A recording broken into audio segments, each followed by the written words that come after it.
Hola, buenos días. El tema de hoy, bueno, en realidad es una presentación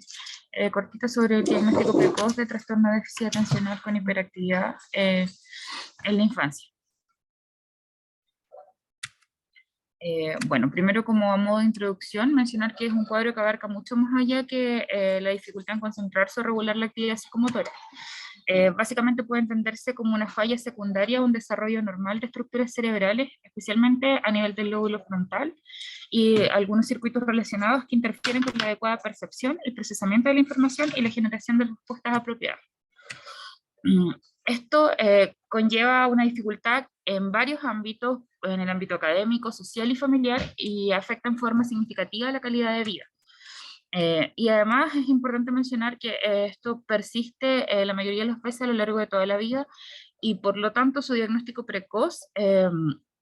como su intervención adecuada, van a ser aspectos claves. Dentro de la definición hay una triada característica en el fondo, que es la hiperactividad, la impulsividad y la inatención. Algunos datos sobre la epidemiología: mencionar que es el trastorno del neurodesarrollo más frecuente en la edad pediátrica y presenta una alta prevalencia a nivel mundial. Los datos de prevalencia, eso sí, son variables dependiendo de la población que se estudie, y en el fondo los métodos que se utilicen para evaluarla, la mayoría de las veces dicen un 3 a 5, pero en otras partes se ha reportado incluso hasta un 12%. Y además es importante mencionar que la prevalencia también varía según el grupo etario en el que nosotros estemos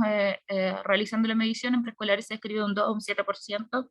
en escolares un 14% en hombres y un 6% en niñas, en adolescentes un 3% y en adultos un 4%. De los pacientes que son diagnosticados en edad preescolar o escolares, un 60 o un 85% continúan cumpliendo con los criterios de inclusión en la adolescencia. Esta como disminución en el fondo en el porcentaje de diagnóstico se debe principalmente a que las conductas impulsivas e hiperactivas disminuyen ya en la etapa de la adolescencia, y permanece principalmente la inatención. Entonces eso hace que el diagnóstico sea realizado con menos frecuencia. Y mencionar que tiene una mayor incidencia en el género masculino. Esto en el fondo es un dato sobre la etiopatogenia, porque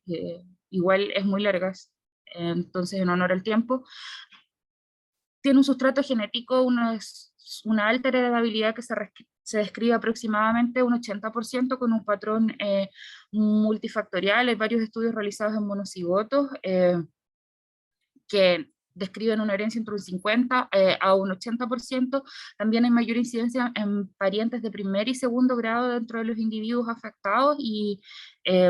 los hermanos de los niños con trastorno de déficit atencional con hiperactividad tienen 3 a 5 veces más riesgo de presentar este trastorno. Además, como en general dentro de los trastornos del neurodesarrollo hay un sustento neuroanatómico. Se describen en estudios de neuroimágenes un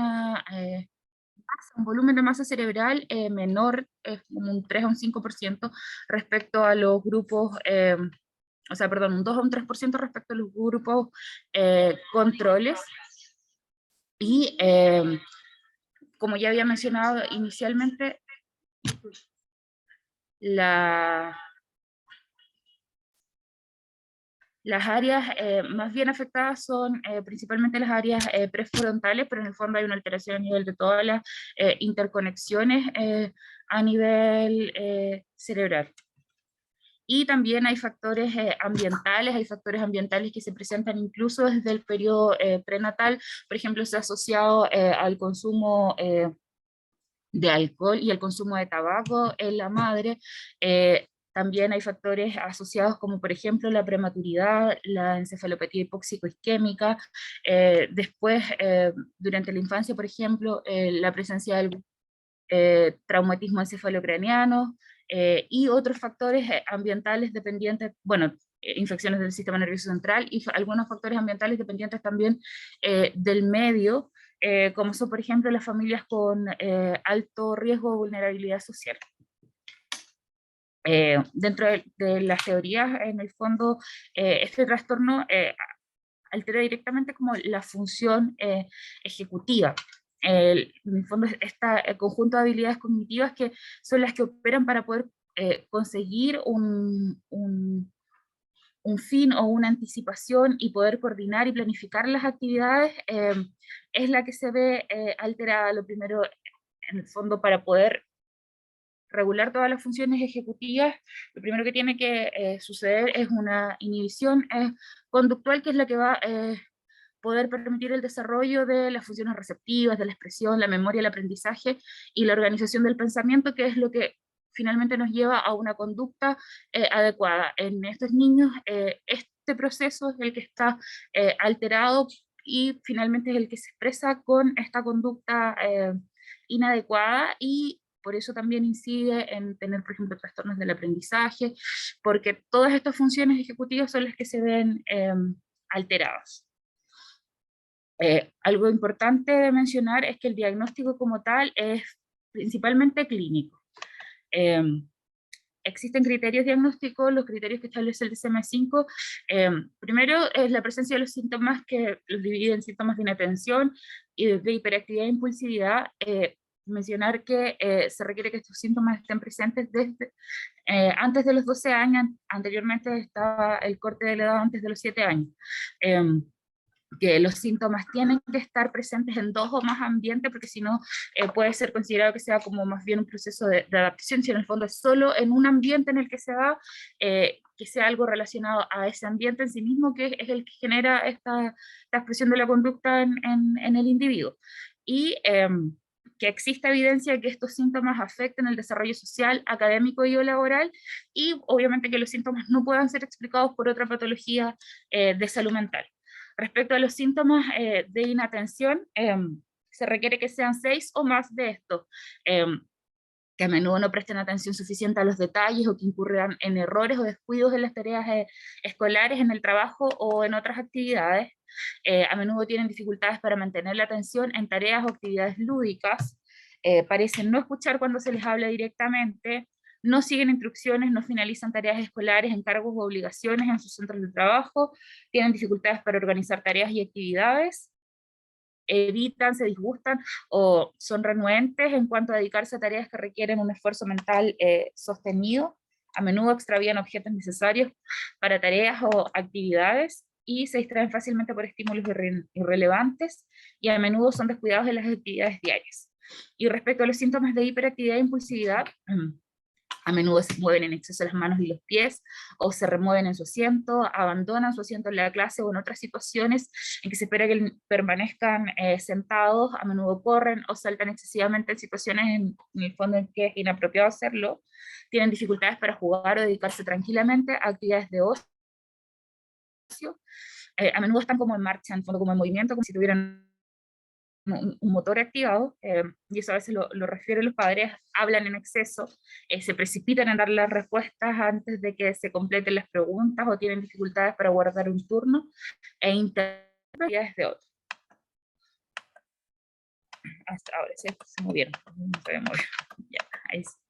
Y mencionar algunas diferencias con el CIE-10, también describe en el fondo en el CIE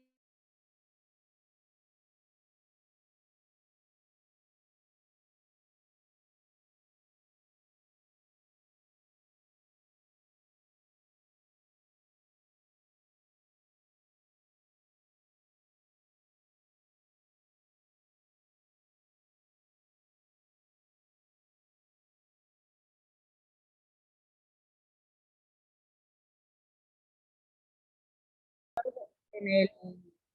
10 requiere que estén como, los divide en 3 y que estén de cada uno presentes síntomas. Y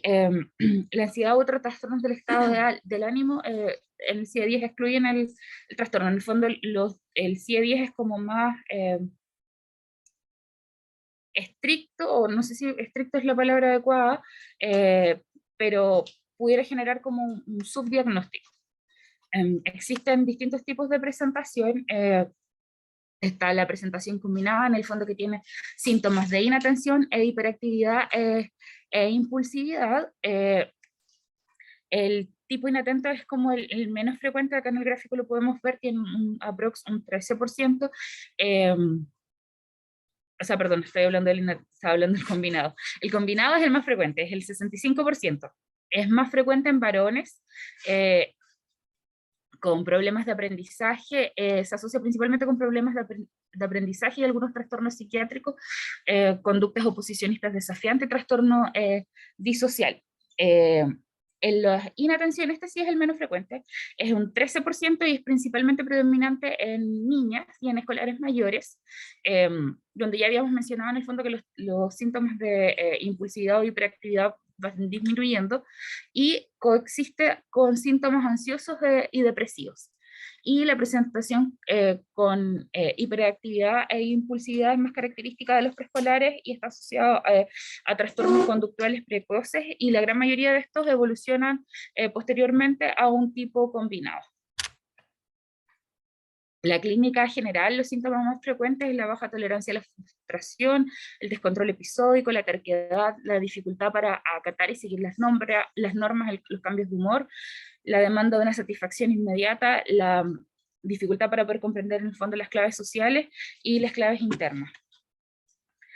Respecto, si queremos como puntualizar en cada etapa del desarrollo las características clínicas, la presentación clínica desde el nacimiento a la primera infancia, pueden describir los padres que en el fondo es un niño que tiene un temperamento difícil, que llora con facilidad, que es muy difícil de consolar incluso por su madre, que tienen dificultades con el sueño, presentan despertares frecuentes en la noche con elevadísima actividad motriz,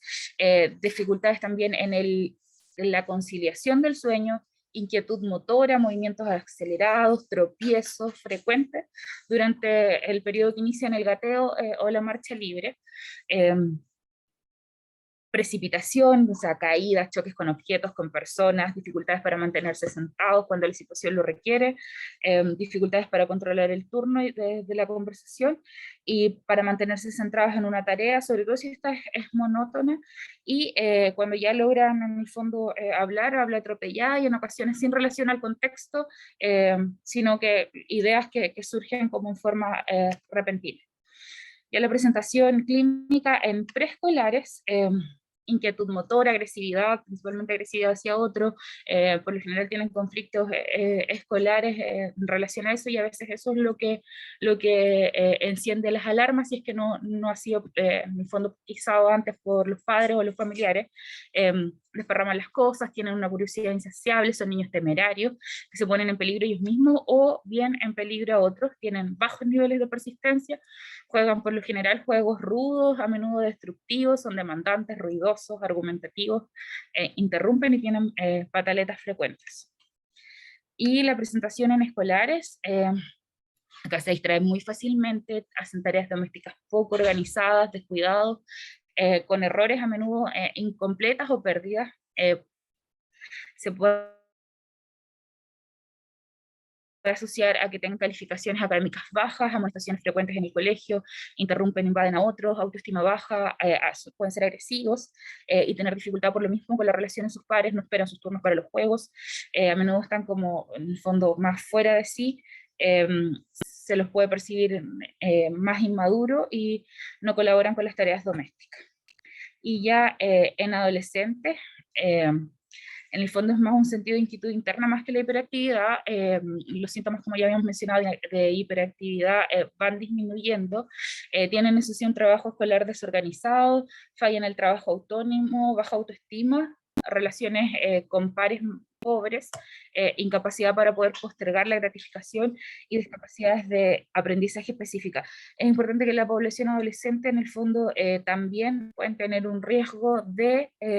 comportamiento, por ejemplo, con abuso de sustancias, de involucrarse en el fondo con grupos de riesgo,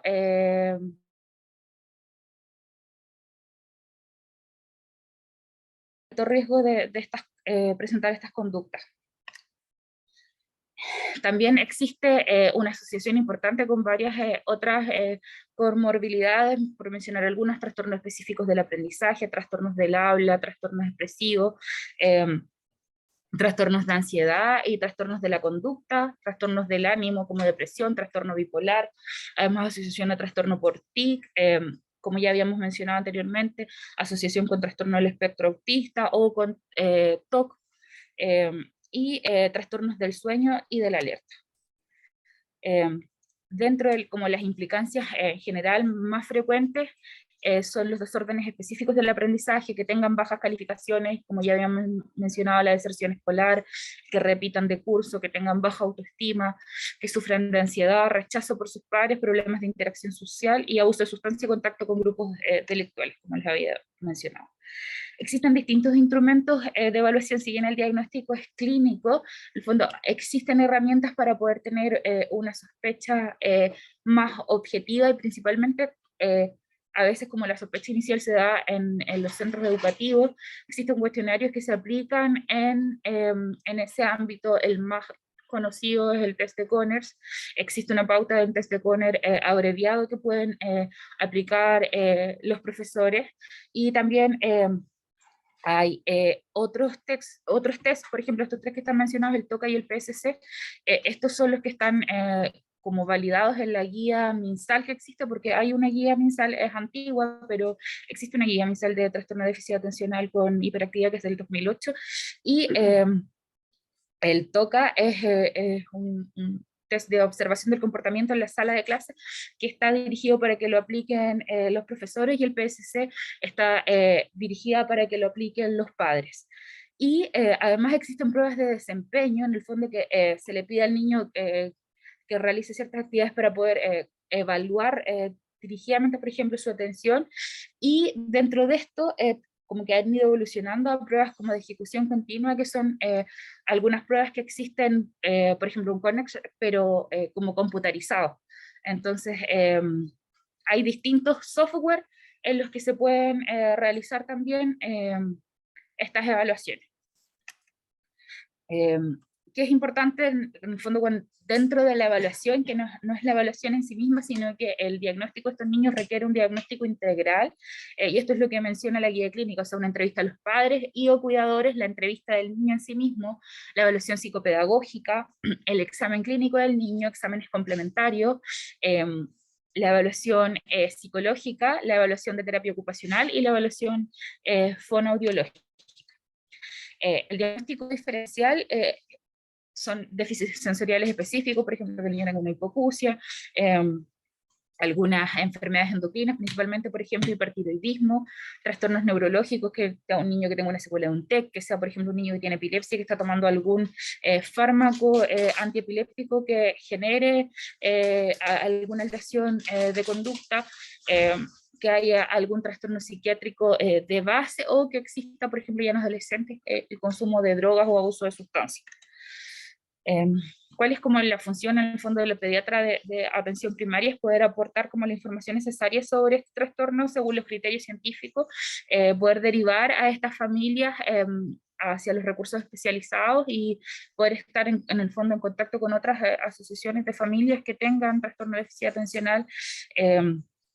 Tienen que estar también familiarizados con los instrumentos que se utilizan para la evaluación, establecer un plan terapéutico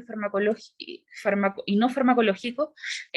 coordinar a todos los profesionales, como ya habíamos mencionado, en el fondo esto requiere un abordaje multidisciplinario, y informar a la familia sobre los tratamientos e intervenciones que no han mostrado evidencia científica. Son las referencias.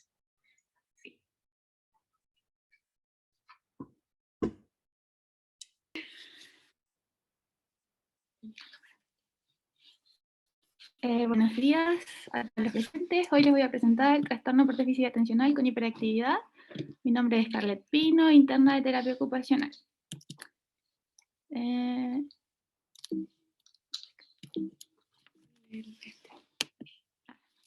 la tabla de contenido está la introducción, los criterios diagnósticos, conceptos, intervención y enfoques utilizados. Como introducción, el trastorno por déficit de atención con hiperactividad es una alteración del neurodesarrollo cuyos síntomas principales son inatención, hiperactividad e impulsividad. Este se ha asociado a un modelo de heterogeneidad fisiopatológica en el que se encuentran afectadas, entre otras, las funciones ejecutivas, implicando significativas dificultades para responder a determinados estímulos, planificar y organizar acciones, reflexionar sobre posibles consecuencias, e inhibir una respuesta automática inicial a fin de sustituirla por una más apropiada. En la actualidad, el trastorno por déficit atencional con hiperactividad se ha convertido en el trastorno del desarrollo más común en la infancia y abarca hasta un 50% de las consultas en psiquiatría infantil. Su prevalencia se ha estimado entre un 2 a un 12% de la población pediátrica, es de origen multifactorial y en el 70% de los casos puede coexistir con otros trastornos psiquiátricos y neurológicos. Este se identifica con mayor frecuencia durante los años de la escuela primaria, cuando la falta de atención se vuelve más prominente y perjudicial. Los criterios diagnósticos. El TDAH es un patrón persistente de inatención y o hiperactividad, impulsividad, que interfiere con el funcionamiento o el desarrollo. Los síntomas se presentan antes de los 12 años. Los síntomas están presentes en 2 o más entornos, como la escuela, en la familia. Hay pruebas claras de que los síntomas interfieren o reducen la calidad de funcionamiento social, académico u ocupacional, y los síntomas no se producen exclusivamente durante el curso de la esquizofrenia u otro trastorno psicótico y no se explican mejor por otro trastorno mental. Bueno, entre los conceptos está la inatención, que es la dificultad o incapacidad para mantener la atención de manera continuada en tareas que no son altamente motivadoras. Esto se evidencia en olvidos, despistes, pérdidas de objetos, la dificultad para seguir órdenes o instrucciones, en la dificultad para terminar tareas sin supervisión, la interrupción de conversaciones, cambio de temas de manera brusca, no atienden a detalles como signos de operaciones matemáticos o enunciados, hay rendimiento inferior a su capacidad por cometer errores por descuido, cambio frecuente de juego, dificultad para la organización y planificación, hay rechazo de tareas que exijan esfuerzo mental, rechazo de tareas que exijan esfuerzo mental, distracción fácil ante estímulos externos. La hiperactividad del movimiento corporal continuo, excesivo, que se evidencia en cambios de postura al estar sentados, movimientos de piernas y o de manos, hacer ruidos con el lápiz, levantarse cuando es requerido estar sentado, el correr o trepar de manera excesiva y accidentes frecuentes como consecuencia. Actividad desorganizada, el no terminar acciones que empezaron, la generación de ruido excesivo a su alrededor, hablar excesivamente, rápidamente y a veces con tono muy alto. La impulsividad es responder y actuar sin antes pensar, y aquí se evidencia cuando responden antes que la pregunta haya sido formulada totalmente, dificultad para entender enunciados largos, dificultad para esperar su turno, interrumpir conversaciones o los juegos de otros y accidentes frecuentes. Bueno, esta puede presentarse de forma combinada, si existe inatención e hiperactividad e impulsividad, presentación predominantemente inatenta, si se cumple la inatención, pero no el criterio de hiperactividad e impulsividad de los últimos 6 meses, y la presentación predominantemente hiperactiva e impulsiva, si se cumple la hiperactividad e impulsividad, pero no la inatención durante los últimos 6 meses. En la intervención, el objetivo de esta terapia ocupacional es lograr un desempeño ocupacional lo más óptimo posible, y en el niño se trabaja potenciando aquellas habilidades motrices deficitarias y controlando el exceso de actividad e impulsividad que dificulta la realización diaria de actividades escolares. Esto se realiza a través de técnicas de modulación sensorial, enseñar técnicas de autocontrol y juego de roles o dramatizaciones. También se trata de desarrollar habilidades conductuales y cognitivas necesarias para adquirir la máxima autonomía e integración social del niño, evitando así el rechazo y el aislamiento social. Y esto se realiza a través de una utilización de agenda para anotar deberes y tareas, la utilización de información visual y táctil y no solo auditiva, la utilización de juegos de mesa, el utilizar preferentemente incentivos más que sanciones, evitar tiempos prolongados de estudio, el subdividir actividades que requieren mayor tiempo y asignarles pequeñas acciones o responsabilidades. En cuanto a la familia, se trabaja orientando a las familias y dotándolas de estrategias y recursos para mejorar las actividades de la vida diaria. Se realiza psicoeducación informando sobre el TDAH y los tratamientos, se enseñan técnicas de refuerzo positivo, se facilita el cambio de información entre la escuela y los padres, se enseña a los padres a estructurar las rutinas, se realizan mensajes, órdenes breves y claras, precisas, se intenta prevenir situaciones de maltrato, violencia física o psicológica y evitar medidas agresivas. Y en cuanto al entorno, se trata de crear estrategias de interacción adecuadas para el logro de la integración del niño en su medio escolar, Se realiza una evaluación y manejo ambiental, tanto físico como social, se facilita el uso de múltiples indicadores, la disposición del niño en la sala de clases, se trabaja con el número de estudiantes reducido en la sala de clases y estimulación sensorial a través de los implementos de la sala de clases. Hay una configuración del ambiente estructurado. Bueno, los enfoques más utilizados son el modelo cognitivo-conductual para reforzar una conducta, mantenerla o inhibirla a través del reforzamiento positivo, el moldamiento, modelado, encadenamiento, y también se utiliza la integración sensorial para regular los niveles de alerta del niño, ya sea a través de estímulos excitatorios, inhibitorios o estímulos de organización propioceptivo. La bibliografía, muchas gracias.